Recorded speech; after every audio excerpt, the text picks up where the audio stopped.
ଆଜି ଯଦି କେହି ଚୁପ୍ ରୁହେ ଆମେ କହୁ ଏହା ତାଙ୍କର ଆଟିଟ୍ୟୁଡ଼, କିନ୍ତୁ ସତ୍ୟ ହେଉଛି ସମ୍ଭବତଃ ସେ ଥକି ଯାଇଛି। ପ୍ରଶ୍ନ ହେଉଛି ଯେତେବେଳେ ମଣିଷ ଜୀବନର ଯିବା ଇଚ୍ଛାକୁ ମଧ୍ୟ ହରାଇ ଦିଏ ସେତେବେଳେ ଭାଗବତ ଗୀତା କ'ଣ କହେ? ଡିପ୍ରେସନ୍ କୌଣସି ନୂଆ ରୋଗ ନୁହେଁ, ଏହା କେବଳ ନୂଆ ନାମ ମାତ୍ର। ମହାଭାରତର ଯୁଦ୍ଧଭୂମିରେ ମଧ୍ୟ ଏମିତି ଗୋଟିଏ ମଣିଷ ଥିଲେ ଯାହାଙ୍କର ହାତ କାମ୍ପି ଯାଇଥିଲା ଏବଂ ମନ ଭାଙ୍ଗି ଯାଇଥିଲା ଏବଂ ତାଙ୍କ ଜୀବନର ଉଦ୍ଦେଶ୍ୟ ମଧ୍ୟ ଅସ୍ପଷ୍ଟ ହୋଇଯାଇଥିଲା। ତାଙ୍କ ନାମ ଥିଲା ଧନୁର୍ଦ୍ଧାରୀ ଅର୍ଜୁନ।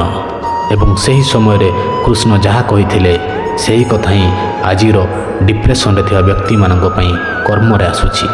ଅର୍ଜୁନ କହିଥିଲେ ମୁଁ ଯୁଦ୍ଧ କରିପାରିବି ନାହିଁ। ତାଙ୍କ ଶରୀର କମ୍ପୁଥିଲା, ମୁହଁ ଶୁଖି ଯାଉଥିଲା, ଚକ୍ଷୁ ଆଗରେ ଅନ୍ଧକାର ଛାଇ ଯାଉଥିଲା। ଆଜିର ଭାଷାରେ କହିଲେ ଅର୍ଜୁନ ଭାବନାତ୍ମକ ଭାବେ ଭାଙ୍ଗି ପଡ଼ିଥିଲା। ଏବଂ ଏଇଠି ଭାଗବତ ଗୀତାର ପ୍ରଥମ ସନ୍ଦେଶ ଆସେ। ଶ୍ରୀକୃଷ୍ଣ ଅର୍ଜୁନଙ୍କୁ ଏହା କହିନଥିଲେ ଯେ ମଜବୁତ ହୁଅ। ଶ୍ରୀକୃଷ୍ଣ କହିଥିଲେ ତୁମେ ନିଜ ଚିନ୍ତା ଦ୍ୱାରା ନିଜ ଦୁଃଖକୁ ବଡ଼ କରୁଛ। ଗୀତା ଅନୁସାରେ ଡିପ୍ରେସନ୍ର ପ୍ରଥମ କାରଣ ହେଉଛି ନିଜ ଅସ୍ତିତ୍ୱକୁ କେବଳ ଶରୀର ଭାବିବା।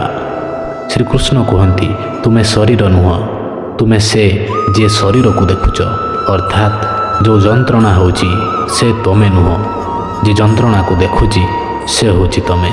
ଯେତେବେଳେ ମଣିଷ ଏହା ବୁଝିବା ଆରମ୍ଭ କରେ ଯେ ଦୁଃଖ ମୁଁ ନୁହେଁ, ଦୁଃଖ ମୋ ସହିତ ଘଟୁଛି, ସେତେବେଳେ ବୋଝ ହାଲକା ହେବା ଆରମ୍ଭ କରେ। ଡିପ୍ରେସନ୍ର ଦ୍ୱିତୀୟ କାରଣ ହେଉଛି ଭବିଷ୍ୟତର ଭୟ। ଅର୍ଜୁନ ମଧ୍ୟ ଭୟଭୀତ ଥିଲେ, ଯୁଦ୍ଧ ପରେ କ'ଣ ହେବ? କୃଷ୍ଣ କହନ୍ତି ତୁମର ଅଧିକାର କେବଳ କର୍ମ ଉପରେ, ଫଳ ଉପରେ ତୁମର ଅଧିକାର ନାହିଁ। ଏହାର ଅର୍ଥ ଏହା ନୁହେଁ ଯେ ତୁମେ ପ୍ରୟାସ ବନ୍ଦ କର, ଏହାର ଅର୍ଥ ଭବିଷ୍ୟତକୁ ମନ ଉପରେ ବସାଇ ରଖନି। ଯେତେବେଳେ ଆମେ ଫଳର ବୋଝରେ ଆଜିକୁ ନଷ୍ଟ କରିଦେଉ ସେତେବେଳେ ମନ ଭାଙ୍ଗିଯାଏ। ଗୀତା ଏହା କହେ ନାହିଁ ଯେ ଦୁଃଖ ଅନୁଭବ କରନି। ଗୀତା କହେ ଦୁଃଖକୁ ପୁରା ଅନୁଭବ କର, କିନ୍ତୁ ତାହାକୁ ନିଜ ପରିଚୟ କରନି। ଅର୍ଜୁନଙ୍କ ଦୁଃଖ ତାଙ୍କୁ ଦୁର୍ବଳ କରୁନଥିଲା, ତାଙ୍କୁ ଚୁପ୍ କରୁଥିଲା ଏବଂ ଶ୍ରୀକୃଷ୍ଣ ତାଙ୍କୁ କଥା କହିବା ଶିଖାଇଲେ, ନିଜ ସହିତ ସତ୍ୟ କହିବା ଶିଖାଇଲେ। ଭାଗବତ ଗୀତା ଡିପ୍ରେସନ୍କୁ ଗୋଟିଏ ଶବ୍ଦରେ ସୁଧାରେ ନାହିଁ। ଗୀତା ଗୋଟିଏ ଜିନିଷ ଦେଇଛି, ତାହା ହେଉଛି ଦୃଷ୍ଟି। ଏବଂ ଯେତେବେଳେ ଦୃଷ୍ଟି ବଦଳେ ଧୀରେ ଧୀରେ ପରିସ୍ଥିତି ମଧ୍ୟ ବଦଳିଯାଏ। ସେଇଥିପାଇଁ ମନେ ରଖ, ଯଦି ଆଜି ମନ ଥକି ଯାଇଛି ତେବେ ତାହାର ଅର୍ଥ ଏହା ନୁହେଁ ଯେ ତୁମେ ଭୁଲ, ତାହାର ଅର୍ଥ ତୁମେ ମଣିଷ।